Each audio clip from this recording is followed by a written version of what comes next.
Bom, pessoal, fala galera do Bora Bater um Papo. Bom, gente, eu vou fazer um vídeo bem diferente hoje, tá? Eu estava ali no banheiro, que eu fui tomar banho, né? Pensando em pautas para o meu canal.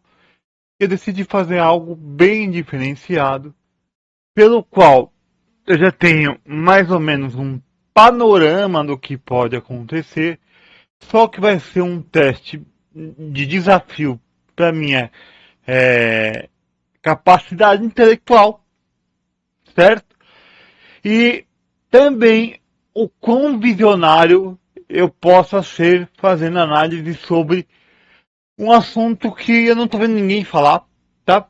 E também, pessoal, o que isso pode refletir no Brasil, tá?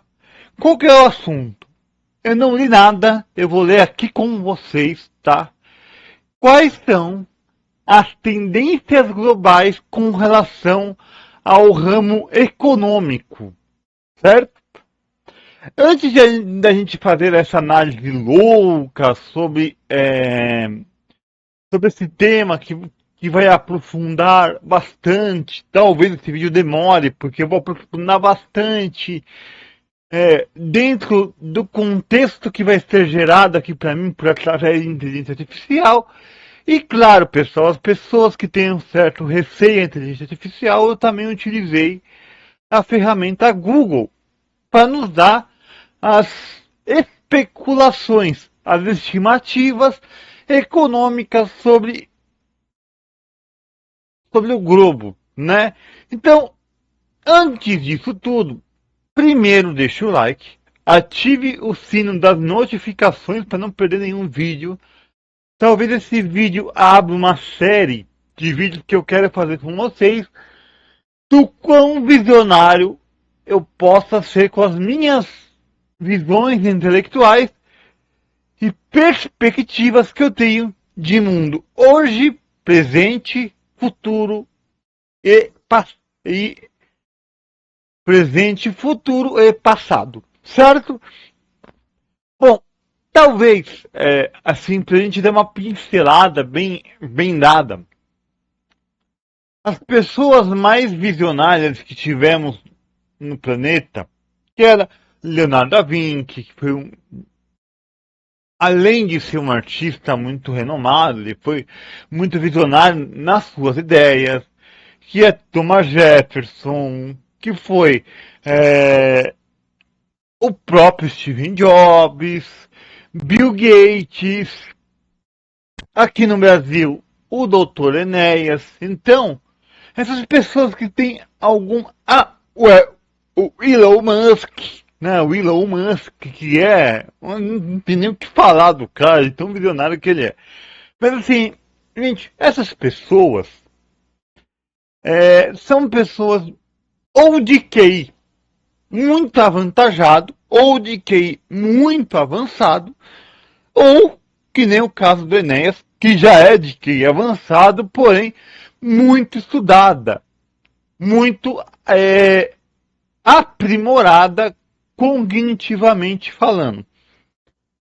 E o primeiro ponto do vídeo que nós temos que abordar aqui é que para chegarmos a visualizar o futuro, para chegarmos a ter uma visão mais ampla do que pode acontecer com o seu trabalho, com o seu dinheiro, com a sua família no futuro, nós temos que enxergarmos lá atrás,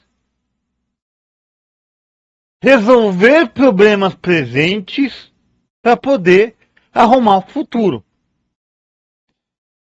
Analisar o passado, resolver os problemas presentes para poder analisar o futuro e traçar esse futuro. Como assim, pessoal?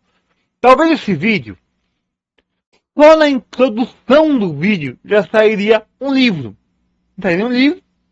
Quem quiser fazer o livro, por favor, tá aí. Para fazer essa introdução nesse vídeo, nós temos que avaliar, primeiro, como que povos do planeta inteiro dão certo e no Brasil, que tem a economia atrelada com esses povos, atrelada com esses países, claro, tirando as, as pérolas que são concedidas com o tempo, que é o Irã, o Iraque, esses países assim, meio que ditatoriais, vamos dizer assim, tirando esses países, nós temos que verificar aonde o Brasil está errando. E o primeiro ponto que eu vou deixar bem claro aqui, é que o Brasil, ele prefere vangloriar e apropriar de história e históricos de outros países do que vangloriar-se da sua própria história, do que vangloriar-se do seu próprio patrimônio cultural, que o Brasil tem bastante. Tá? Primeiro ponto que a gente tem que avaliar é que isso, historicamente falando, quantos professores vocês já não tiveram na escola praticando revisionismo histórico, principalmente de história e geografia? Quantos professores vocês já não tiveram fazendo isso? Uma para te cegar conforme a cartilha ideológica proposta pelo governo, e outra para meio que te bestializar, para te dopar conforme o governo nos alveja, né? Então, de uma forma bem ampla, nós já temos um ponto a analisar. O porquê que não é interessante para o governo sabermos da nossa história? Por que não é interessante para o governo federal propriamente dito, não sabermos da onde viemos, historicamente falando, certo? Então, um ponto a se corrigir, que só vai corrigir com a implementação aos poucos de figuras que estão dispostas a se colocar na frente e falar: não, a gente vai resolver esse problema principalmente na educação. Para que possamos ter uma visão econômica, nós temos que assistir o nosso passado. Isso mediante a muitas coisas que aconteceram. Sempre averiguarmos o passado é o que vai nos proteger do futuro. Ponto. Tá?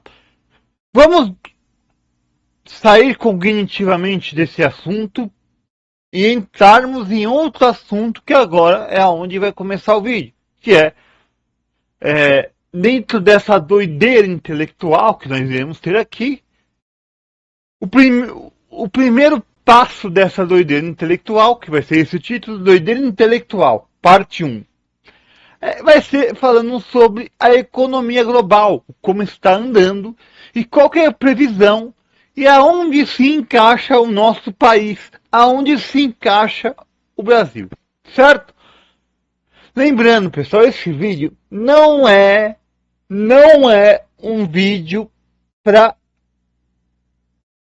militar politicamente. Tanto é que em nenhum momento eu falei nem de Lula, nem de Bolsonaro. Não, não é para militância esse vídeo. É um vídeo mais didático, mais amplo, para eu entender se eu consigo aplicar a minha linha de raciocínio do mundo que eu desejo e do país que eu quero para o meu filho. Certo? Então vamos lá. Primeiro ponto que nós temos que avaliar sem acionar o chat GPT, nós iremos, por através da IA do Google, ele nos deu esse panorama que talvez eu não li ainda, tá? Eu vou ler aqui com vocês, que talvez vai se semelhantar, vamos dizer assim, a o do chat GPT, certo?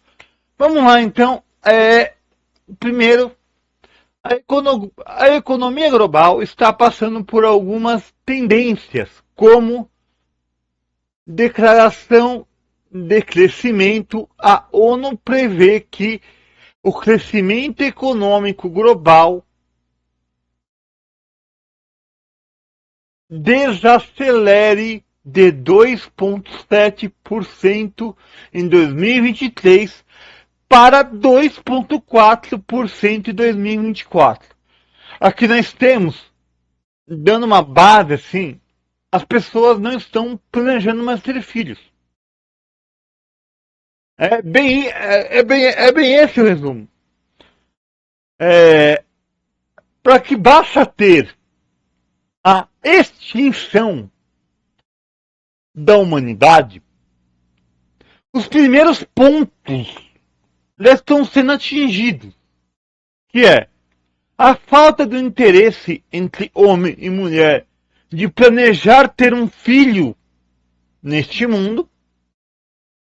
A agenda woke ajuda bastante, porque isso aqui, que nem diria o doutor Enéas, é cálculo básico. Homem com homem, mulher com mulher não gera filhos.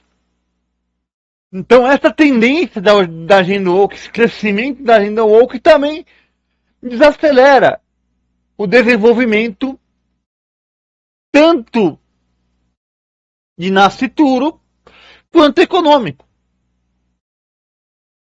Por que econômico? O que você acha que gasta mais no mundo? É a criança ou o adolescente? O bebê, a criança, adolescente ou adulto? Nós temos que ponderar isso. Os tipos de gastos também se diversifica.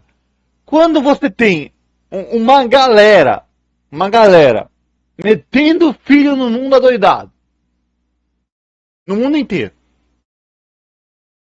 a tendência é que há um aumento significativo em produtos para criança e nascituros, para adolescentes e para jovens. Logo, esses conteúdos, esses produtos que são vendidos, são aceleradamente capazes de aquecer a economia mundial. E com essa diminuição, conforme a ONU, de estar morrendo mais pessoas do que nascendo, nós também temos uma decaída significativa. É isso que a ONU nos fala. Olha, nós estamos decaindo como sociedade porque hoje uma família que tinha 3, 4 filhos passa a ter 1 ou 2 no máximo. Isso quando tem. Demonstrativamente, o que acontece hoje no mundo? Primeiro que a liberdade que as mulheres têm de ter as suas próprias escolhas, de ingressar no ramo de trabalho, procurar carreiras técnicas para o seu autodesenvolvimento, tapa e atrapalha o tempo que ela teria de ter com uma criança, com um filho. Então, a mulher, ela já tem que nascer e fazendo uma escolha dura, que é hoje. Ou ela tem um filho no tempo certo, ou ela adia esse filho, vai adiando, até depois dos 40 anos. Isso aqui, se vocês quiserem, eu posso até mostrar um dado para vocês. Até depois dos 40 anos, que aí já se torna uma gravidez de risco. Mas essa mulher já conseguiu se estruturar para ter esse filho. Não é mais que nem antigamente. O homem trabalhava, a mulher ficava em casa. E hoje, a mulher trabalhar não é mais sinônimo de é a liberdade dela. Não. Hoje, a mulher trabalhar é necessidade. Infelizmente, é uma necessidade. Porque hoje, um homem com salário mínimo não tem o mesmo valor, estou falando financeiro, que o homem de salário mínimo antigamente. Logo, a mulher se vê obrigada a ter que arregaçar as mangas para poder fazer as atividades cotidianas junto com as atividades domésticas. Atividade de trabalho que vai desenvolver a, su, a sua capacidade técnica, além das atividades domésticas. Por quê? E com essa dupla jornada, o que a mulher observa? A mulher vai lá, observa o quê? Você tem que pôr prioridades. Hoje, qual que é a prioridade da mulher? Se você perguntar para uma mulher hoje, de 15, 16 anos, estou fazendo uma análise de presente, tá? De 15, 16 anos, que está indo para a fase adulta.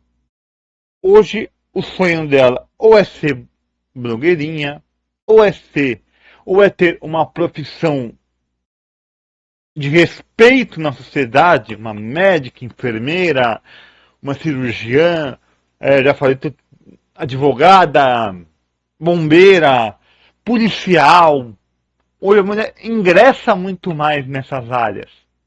E tem que ingressar. Não tô falando, você está fazendo discurso machista. Não, gente, eu não estou fazendo discurso machista. Mas, preparando-se para a realidade, a mulher hoje tem muito pouco tempo para planejar o futuro do nosso mundo, que são as crianças. A mulher hoje se vê tão comprometida em ajudar o marido, tão comprometida com a sua profissão, tão apaixonada pela sua profissão, que hoje o que acaba acontecendo? A mulher deixa de lado a gravidez até um certo ponto, porque tem alguns pontos que acontecem, não tem muito o que fazer, até um certo ponto, para poder se aprimorar tecnicamente, para poder ingressar no mercado de trabalho, ter os melhores lugares que talvez há algum tempo atrás só os homens teriam. Vocês estão entendendo o porquê dessa diminuição de crescimento populacional conforme a ONU? E eu vou reintegrar aqui, ó, de novo, tá? Aqui está falando econômico, né? Ó. Declaração do crescimento. A ONU prevê o crescimento econômico global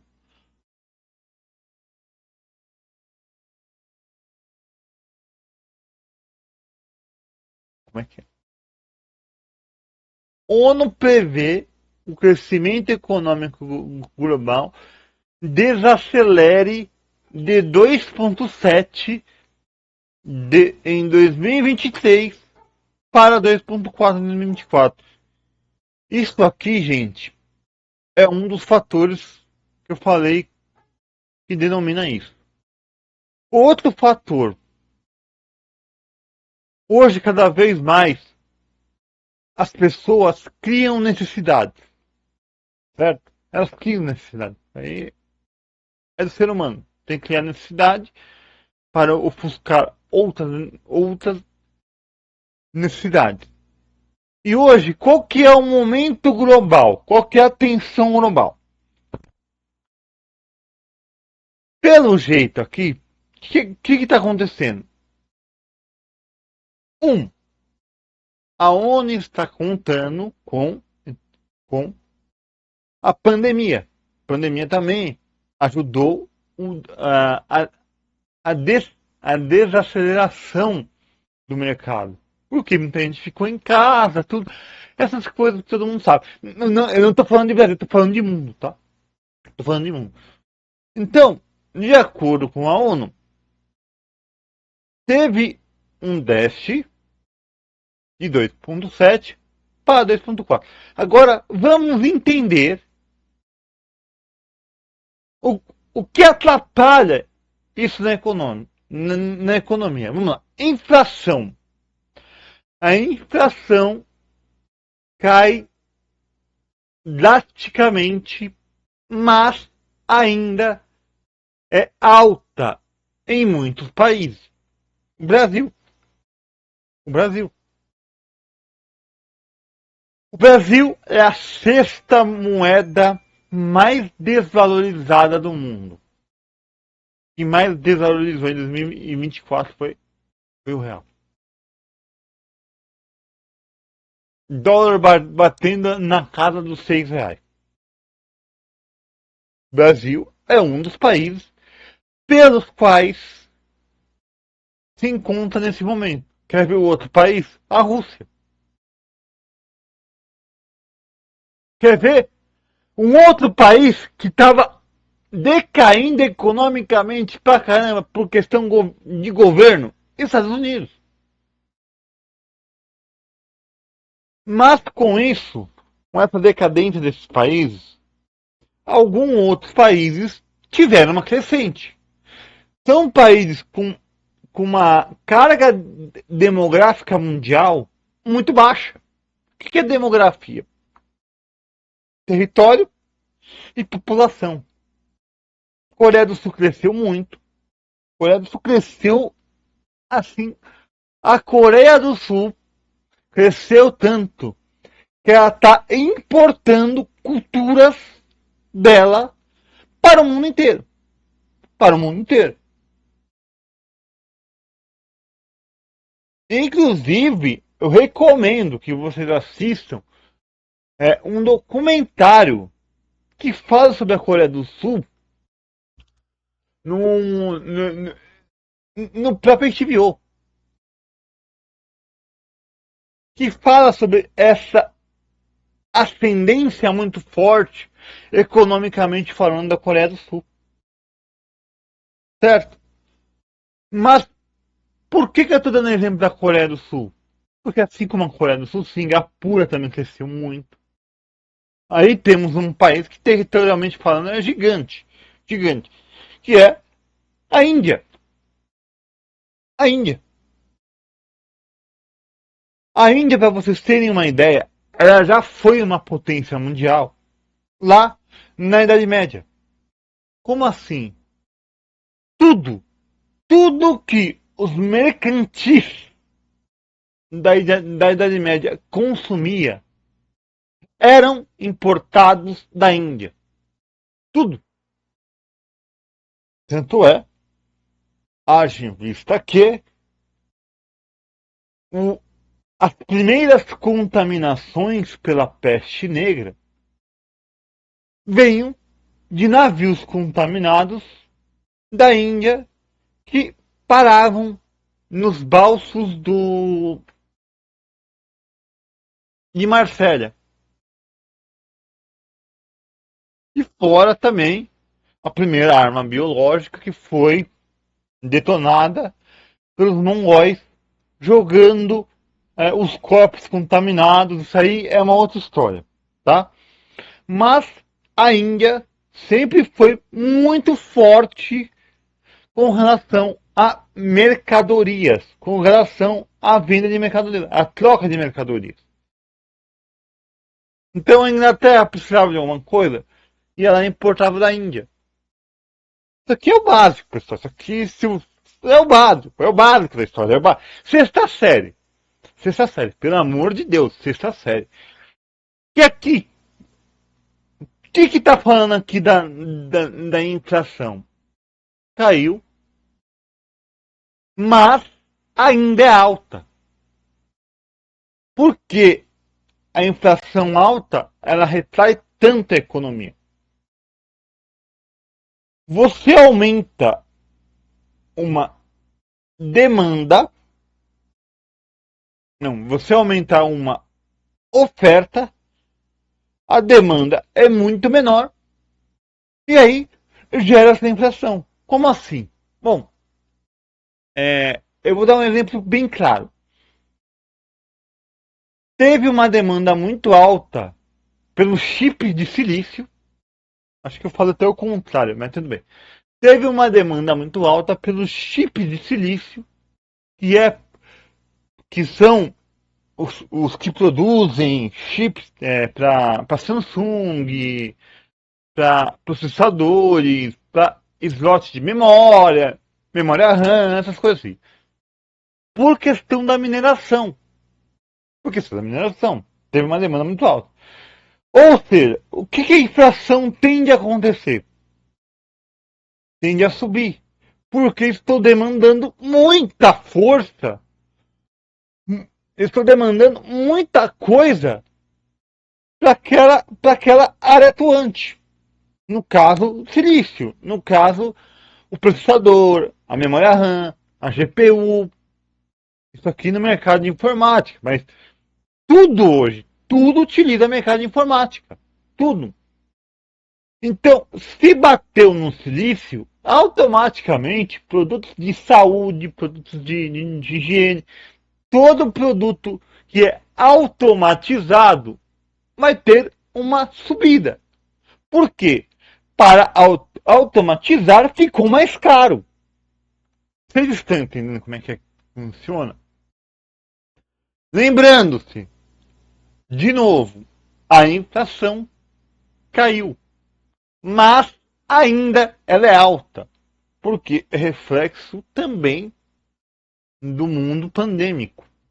Também tem esse reflexo do mundo pandêmico que a gente não pode esquecer. Certo? Segundo, taxa de juros. Taxa de juros são persistentemente altas e que dificulta o avanço da economia. Por que taxa de juros alta dificulta o avanço da economia? Bom, eu não sou econômico. Não sou economista. Né? Econômico também não sou. Assim, economista não sou. Mas dá para entender que como que a população como um todo que vai para pagar um produto, ela tem que pagar dois e o salário dela não comporta. Como que ela paga? Principalmente, por que a taxa de juros é alta? Principalmente no Brasil, análise de Brasil. Aqui que utiliza-se muito cartão de crédito. Aliás, o índice de pobreza no Brasil é crescente justamente para as pessoas que se enforcam com cartão de crédito. E não dão a mínima para isso. Ah, dane-se. É claro, tem pessoas, estou falando exemplo, tá? O que isso significa? Que quem vai pagar a conta no banco desse mocinho que não pagou é a pessoa que vai pagar integralmente. E geralmente, quando é um lojista, quando é um MEI, um CNPJ, que precisa de mão de obra, que precisa pagar fornecedor, ele vai ter que repassar o que ele está pagando lá de juros para o consumidor final. Porque, olha, ele precisa tirar o lucro dele. Porque ele não vai trabalhar de graça. Ninguém trabalha de graça. É na hora desse repasse que as pessoas que pagam o seu cartão integralmente, que paga a sua parcela integralmente, está pagando a parcela do inadimplente. Vocês estão entendendo por que a taxa de juros é alta, principalmente no Brasil? No mundo eu já não tenho muita perspectiva disso, mas eu tenho uma suposição. Principalmente em países potência, tá? A taxa de juros está ficando alta justamente para desacelerar o consumo. Como assim? Mas o consumo não é bom? É. Claro que é. O capitalismo é excelente consumo. Só que o porquê que é para desacelerar o consumo? Para dar tempo de atender a demanda. Isso aí é o que pelo menos eu especulo, tá? No Brasil eu sei que é aquele fator que eu estou falando a vocês. E claro, tem essa questão de brasileiro no resto do mundo. Tem. Mas é bem menos que no Brasil. Entendeu? Ou seja, as pessoas que pagam integralmente as suas dívidas, o seu comprometimento, o seu compromisso, automaticamente pagam o do inadimplente. Por isso que o juros é alto. Por quê? Nós temos duas grandes máquinas que não querem sair no prejuízo. Uma delas é o banco e a outra é o governo.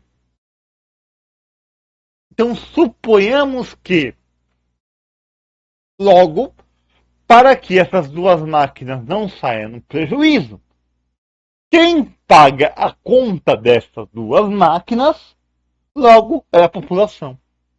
Logo é a pessoa que paga o financiamento no banco com juros altíssimos para poder pagar para o inadimplente. Entendeu? Depois recomendo também uma entrevista que foi dada do Ciro Gomes falando sobre essa questão dos déficits que o Lula estava pagando para os bancos. Então, vai lá, dá uma olhadinha. Depois, se vocês quiserem, eu assisto essa notícia e trago para vocês, que nem eu estou trazendo aqui para vocês. Certo? Então, vamos lá. Terceiro, já é o quarto ponto. Desafios globais. Escalada de conflitos, o comércio internacional lento e os desastres climáticos são desafios significativos para o crescimento global. Bom, gente, isso aqui eu ouço muita gente, principalmente pessoas que são do meu tempo.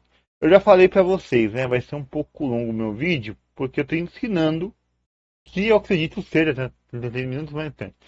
Vamos lá. Eu sou de um tempo, pessoal, que se vocês forem entender, eu assisti aquele documentário do Al Gore, que fala do efeito estufa, blá, blá, blá. Na época eu acreditei bastante nisso. Hoje eu acredito. E eu sou químico formado e também eu tenho uma especialidade em ambiental. Só que, gente, vamos parar para pensar uma coisa. Foi feito em estudo há muito tempo que o nosso globo terrestre inclina o seu eixo da esquerda para a direita. Vou repetir. Vamos lá. Com calma para vocês não se perderem. Vamos lá. Pegue uma bola agora. Imagine uma bola. Aí está em uma posição no Sol. Certo? Já estima-se que desde da era Jurássica até agora, o globo terrestre inclinou-se mais de 75 graus, colocando ele entre uma curva, uma diagonal da... É que eu vou pegar aqui para você entender o que é que eu estou falando. Tá?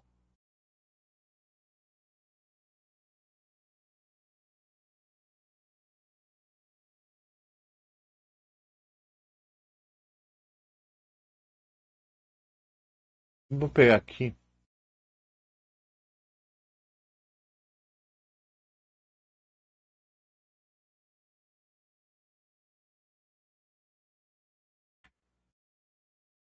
Bom, gente, vou pegar uma imagem aqui. Bom, aqui, ó. Essa imagem, ela é muito boa. Tá vendo aqui? Essa inclinação, antes, estima-se que na Era Jurássica, o eixo da Terra estava mais ou menos aqui, ó. O que isso significa para nós? Tudo. Tudo você já vai entender. A cada ano, estima-se que 0,05 graus é inclinado esse eixo da Terra. Ou seja, vai colocando daqui e vai descendo. Esse eixo vai descendo.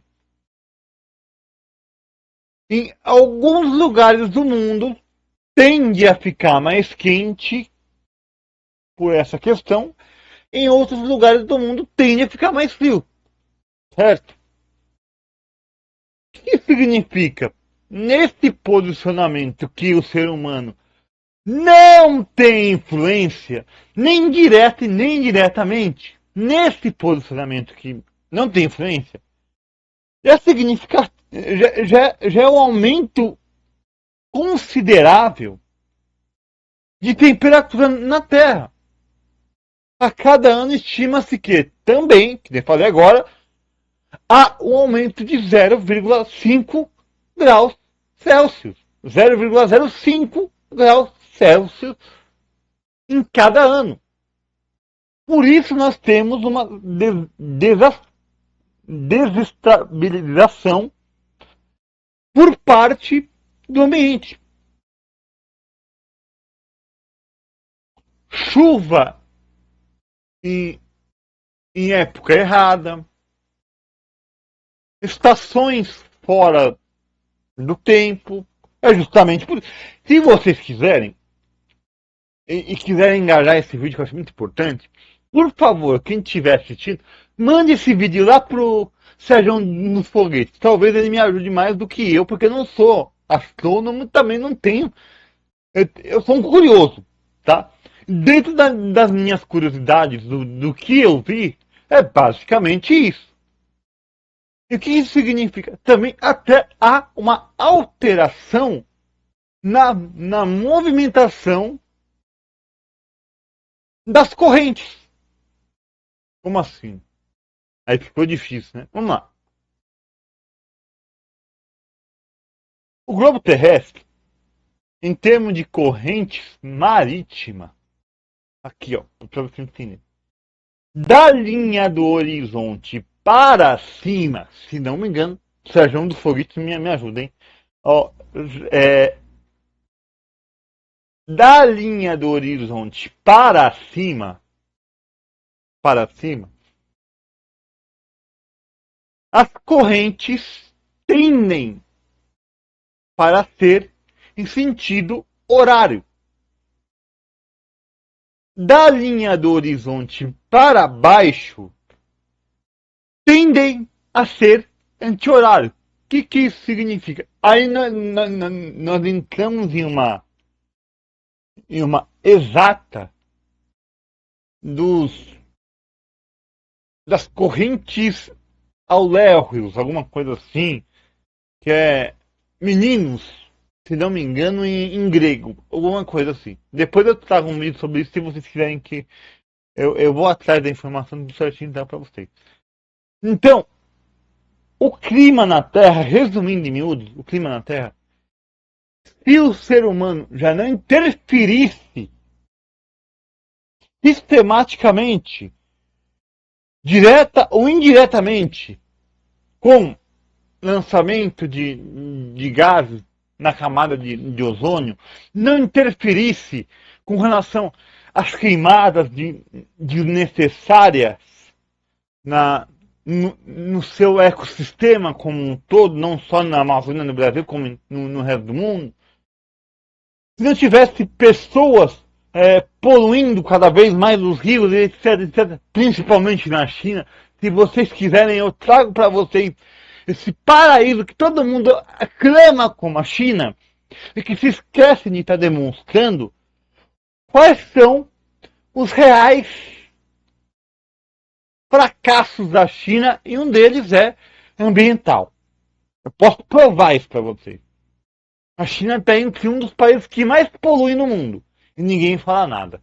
Mas enfim, por quê, né? Motivo logo, né? Governo. Quem é que vai se meter lá, né? Então é isso. Bom, dito isso, o que isso significa na economia? Nós temos que destinar dinheiro, recurso, poder para áreas que não haveríamos de ter necessidade se acaso não ocorressem os desastres climáticos. Como assim? Eu não entendi. Vamos lá. Vou dar um exemplo no Rio Grande do Sul. Teve a desastre do Rio Grande do Sul, ficou de enchente. Vamos supor que o Rio Grande do Sul supor não, isso aí é fato. É o maior consumidor de chimarrão. Nossa, mas o que tem a ver? Eu já vou chegar. As famílias lá que perderam os seus pertences, tudo, essas coisas assim, perderam coisas que às vezes precisa ter a necessidade de comprar de imediato. São coisas supérfluas como o chimarrão de final de semana, que o pessoal toma, o chimarrãozinho que eles tomam para fazer uma graça, culturalmente falando, eles dão uma cortada. Por quê? Eles têm que destinar o dinheiro que iria para o chimarrão, para o produto que era para empecilho próprio, para algo que eles precisam consumir ali na hora. Por exemplo, produtos não oferecíveis. A destinação de, por exemplo, ao invés de comprar recursos, ir lá e pagar um cara para desatolar a minha casa. Está cheia de terra. Esse dinheiro que iria servir para comprar alguma coisa, para movimentar a economia, eu já dei para o cara da máquina. Para poder fazer isso. E isso também ocorre significativamente, muito alto, nos cofres públicos. Que nem eu falei anteriormente, cofre público, principalmente no Brasil, tende a não ter prejuízo. Ou seja, em forma de imposto, todo esse prejuízo causado no Rio Grande do Sul é repassado para a sociedade brasileira como um todo. Vocês estão entendendo? Isso aqui nem estou falando que é malfeitoria da gestão pública. Não estou falando isso. Estou falando que há um esforço. Então, esse esforço depois, a sociedade tem que pagar. E o dinheiro que iria movimentar a economia está estagnada para recursos com relação a desastres climáticos. Entendeu? Conseguiu entender? Vamos lá. Então, desastres globais, e tem uma coisa muito importante: os conflitos. Por que conflito gera uma questão de instabilidade financeira? Vamos supor. Também entra naquela questão da necessidade. Se eu estou em um país onde está sofrendo conflitos e eu preciso adquirir recursos Eu não vou comprar recursos para estocar? Claro que vou. Daí eu vou parar. Vou ficar em um bunker, eu vou me esconder. Isso dentro dos países. Fora deles, nós temos posicionamentos diversos dos países. Tanto retalhando o país que está sofrendo o ataque ou ocasionando o ataque, quanto auxiliando esse país. E logo quando um país de uma política diferente da outra vai lá e auxilia tal país como, logo ele cria divergência com o país que não é tão convergente com aquele tipo de conduta, com aquele tipo de economia. E aí acaba o quê? Dando uma distanciada entre esse país e o outro. E se esse país tem a necessidade do recurso desse país, que está em briga com esse país por questões ideológicas e políticas, logo ele vai ter que procurar outro país. Vocês estão entendendo? Vou te dar um exemplo. Na Idade Média, vocês tinham a troca de mercadorias. As moedas não eram muito fortes ainda. Tinha as moedas, mas não eram muito fortes. A troca de mercadoria. Vamos supor, o senhor Tcheco, não existia Tcheca antes, vamos lá. O senhor Tcheco tinha uma abóbora. Uma abóbora. O árabe tinha os, os temperos. Tempero. E o turco tinha carne. Produzia carne. Eu quero fazer uma carne ensopada na abóbora com temperos do árabe. O que eu vou fazer?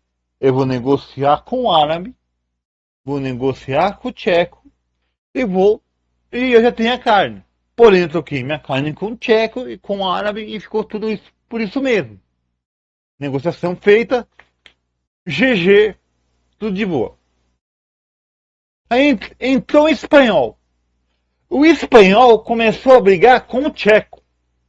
O cara da abóbora. Logo, o árabe ficou do lado do tcheco. E o. Que era o outro que esqueci? E o outro ficou do lado da Espanha. Ou seja, esses países, enquanto tiver o conflito entre a Espanha e a Tchecoslováquia, entre o espanhol e o tcheco, a Tchecoslováquia, vamos falar assim, e o tcheco, o que vai acontecer? Não vai ter mais abóbora com recheio de carne, com tempero. Vocês entenderam? Conseguiram entender? Dentro dessa analogia, vocês conseguem entender como é que funciona a economia? É dessa forma. Um fica demandando um recurso para o outro, até de acordo ideologicamente falando, em muitos casos. Não é a maioria, tá? Não é a maioria, porque se fosse assim, a China não demandava tanta coisa para os Estados Unidos. E vice-versa. Tá? Então, esse ponto é muito importante a gente ter. Uma crise geopolítica por conflito interfere e muito. Interfere muito. Tanto é que algumas produções, quando está ocorrendo uma guerra, quando está ocorrendo um conflito, acabam se dizimando para tornar outro tipo de produção, de acordo com a tendência que a guerra vai gerar. Entendeu? Tanto é que o mercado de armamento, quem tiver que investir, eu recomendo muito investimento em armas dos Estados Unidos e da Rússia. Armas russas e norte-americanas. Ações das armas russas e ações das armas norte-americanas. Porque isso vai tendenciar o mundo daqui para frente. Certo? Observação. Não sou economista. Tá? Vamos lá. Desafio global já foi. Agora, mercado de trabalho. O mercado de trabalho dos Estados Unidos e na Europa continua resistente. O que isso significa, pessoal? Dentro de um ponto, quando fala, eu também não entendi muito esse resistente. Deixa eu ver aqui.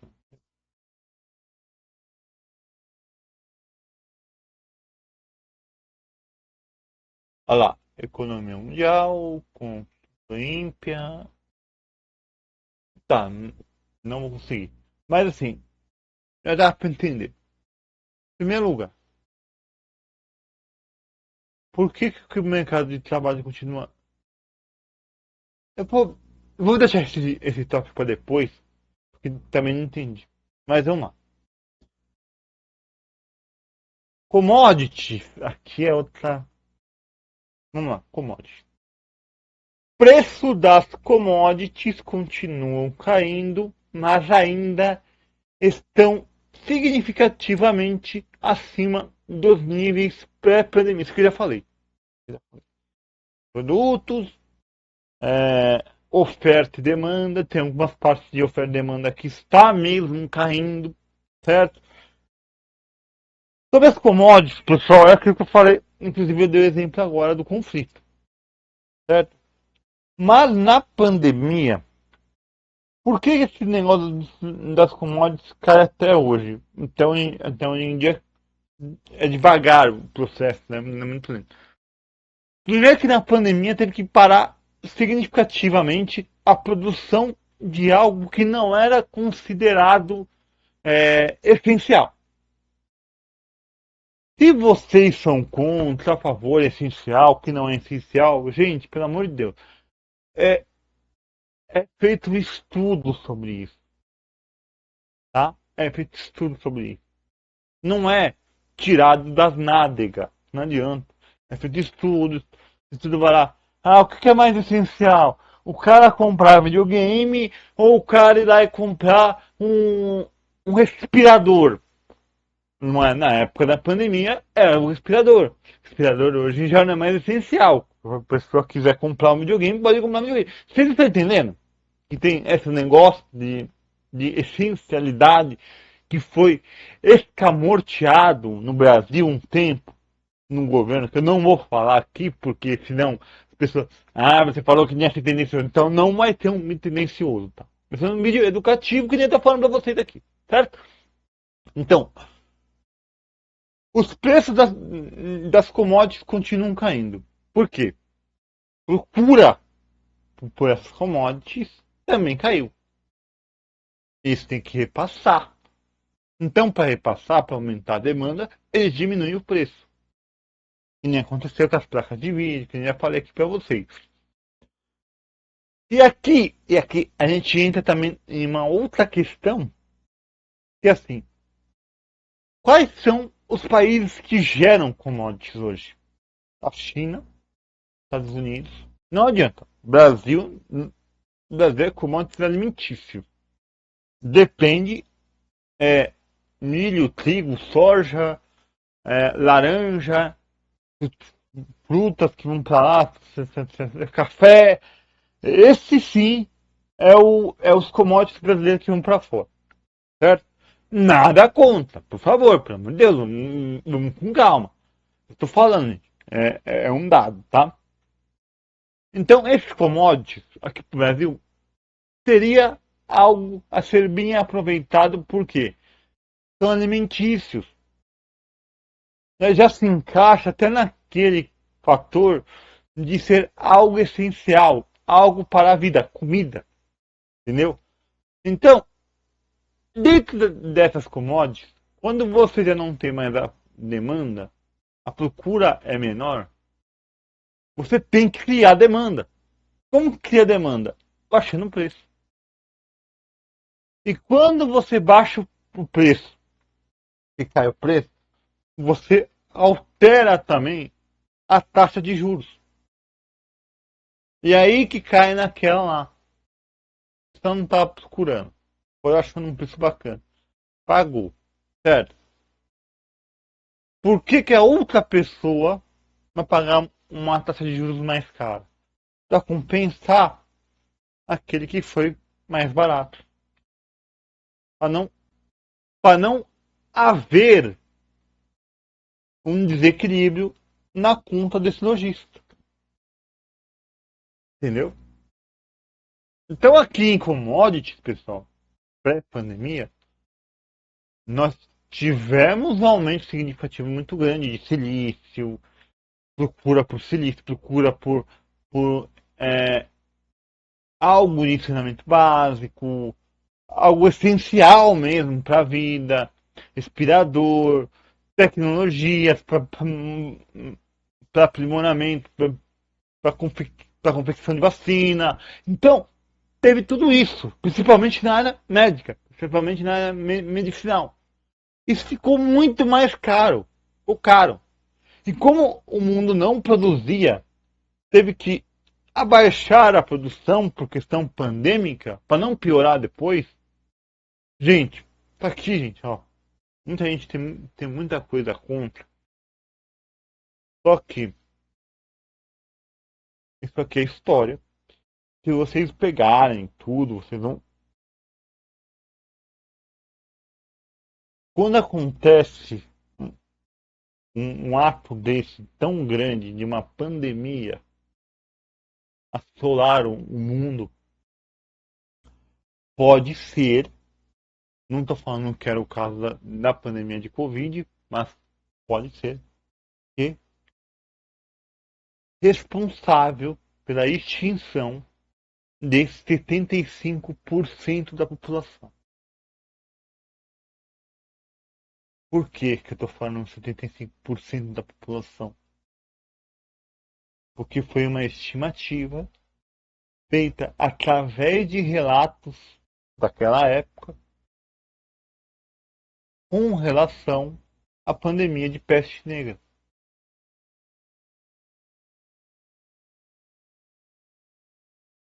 Então não seria muito pior se o mundo não tivesse feito nada? Países não tivessem tomado as medidas realmente cabíveis para lidar com esse problema? Não teria sido muito pior? Pergunta honesta, tá? Então, aqui na pandemia também, esse aqui eu prometo trazer em um outro episódio para vocês entenderem de mercado de trabalho, mas o que eu tenho para falar de mercado de trabalho é o seguinte: o mercado tá ficando cada vez mais home office, algumas profissões estão sumindo, que isso aí é fato, isso aí vai acontecer, isso aí acontece frequentemente na população. Para quem não sabe, os postes de luz que eram é, acendidos, eles eram acendidos manualmente. Por uma pessoa que ia lá com o lampião, acendia o pó de luz toda madrugada. Eles iam fazendo isso. Essa profissão acabou. Por quê? Foram lá e colocaram interruptor para poder ligar na energia elétrica e hoje é por sensor. Ficou escuro, ele vai lá, clareia e liga sozinho. Mas, em contrapartida, criou-se a profissão de uma pessoa ser técnica e responsável por ligar esses equipamentos quando não ligarem automaticamente. Tá entendendo? Então é isso. Basicamente isso. Vamos ver agora no chat GPT, isso aqui foi do Google. Eu fiz uma análise em cima do que o Google falou. Depois, qualquer coisa, para não ficar muito mais longo do que isso, a minha explicação, eu vou deixar aqui com vocês é, uma reportagem que vocês quiserem. Eu faço em cima da reportagem num eventual episódio posterior, certo? Mas vamos lá então. Vamos fazer no chat GPT, que aqui eu acho que já deu mais até de uma hora, né? É 59 minutos. Vamos lá então. Eu falei que o vídeo ia demorar, tá? Então, é, Comente aí o que vocês estão achando da aula, tudo o que vocês estão adquirindo com conhecimento. Eu vou pegar a mesma frase. Não, eu fechei, né? Vou pegar aqui. Vou pegar aqui a mesma frase. Tendências econômicas. Para ver se bate. Se bater, a gente já elimina e já finaliza o vídeo, tá? Que eu acho que vai bater bastante coisa também.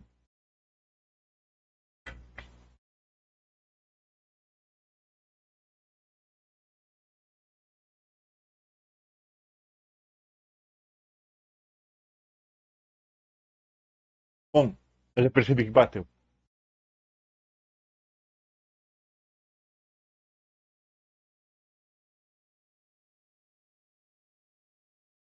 Gente, como é muita coisa, que eu já vi aqui que é muita coisa, eu não vou ler tudo, tá? Eu vou ler só a intro daqui, que eu acho que tem algumas coisas diferentes que são meio que relevantes e vai ajudar a agregar no conteúdo de hoje. Então, amanhã vai ter a parte 2 desse vídeo, tá? Então vamos lá. Tendências econômicas globais estão em constante evolução. Refletem tanto as mudanças nas políticas nacionais como as transformações tecnológicas, as preocupações ambientais e as mudanças demográficas. Aqui você tem algumas tendências mais relevantes em um, 2, 3, 4, 5 e 6, 7 tópicos. Amanhã eu vou trazer um por um, tá? Prometo que eu paro daqui. Se vocês acharam relevante, por favor, ó, humildade intelectual é isso aqui.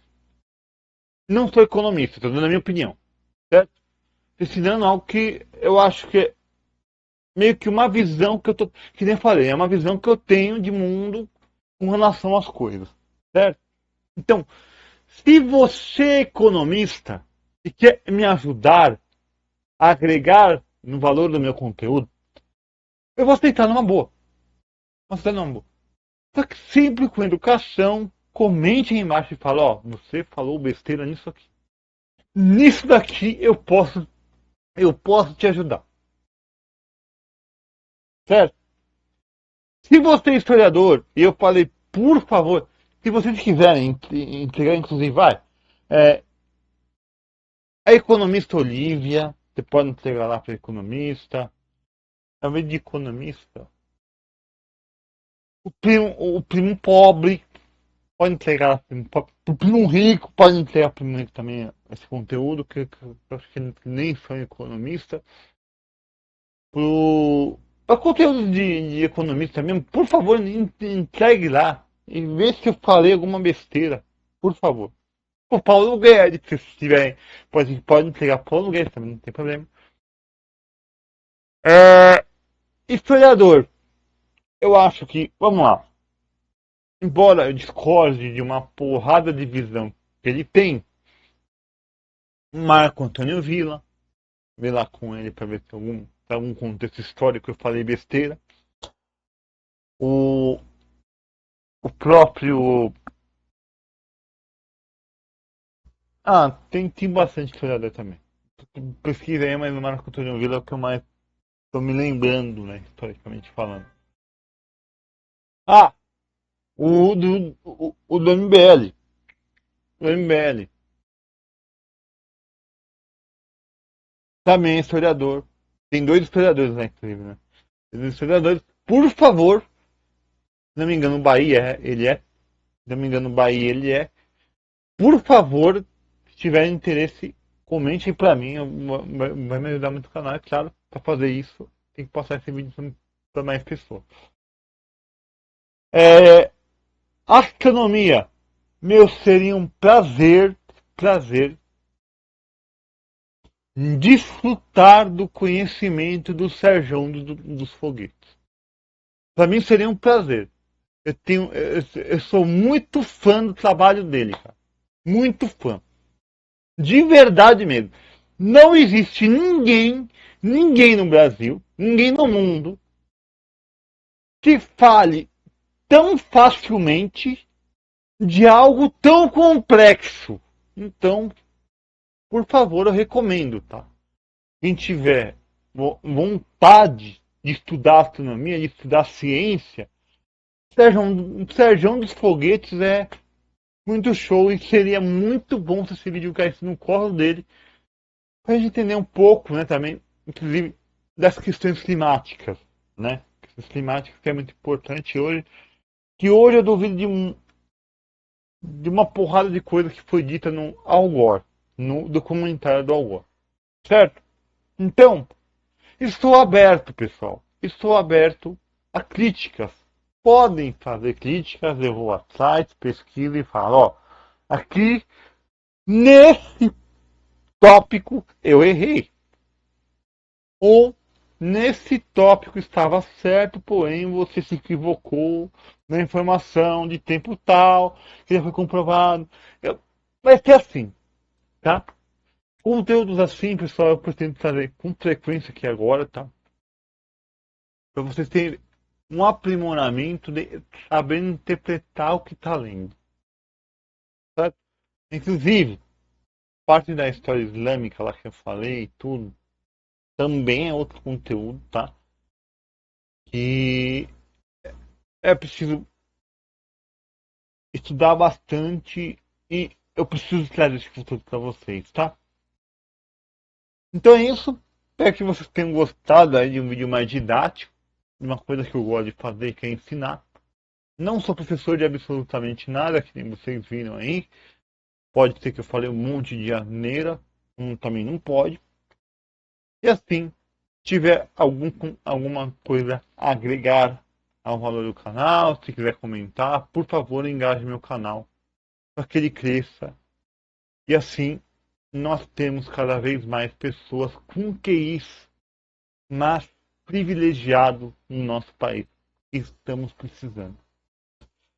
Forte abraço, tudo de melhor sempre. Falou e até a próxima.